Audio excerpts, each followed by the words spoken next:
Hanggang ngayon guys, marami pa rin nagtatanong kung paano ba talaga kumita sa Facebook. So guys, very simple lang gawin mo is i-enable mo lang yung professional mode. So once na i-enable mo lang yung professional mode, meron ka lang tatlong pagkakitaan, okay?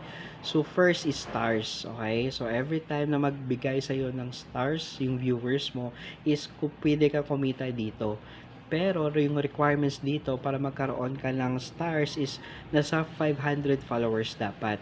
Okay? Second naman is subscription. So, every time na mag-subscribe sa yung tao, meron silang babayaran. Okay? Mga exclusive videos, di ba? So, dito guys, yung requirements is kailangan mo lang ng 10,000 followers and up. Pero in my case, no, I don't know, kasi nasa 2,000 pa lang akong followers is meron na akong subscription. Okay? Lastly, third is yung content monetization. So, ito guys, wala itong requirement, okay? Pinipili lang talaga ni Facebook kung sino niya bigyan ng content monetization, okay?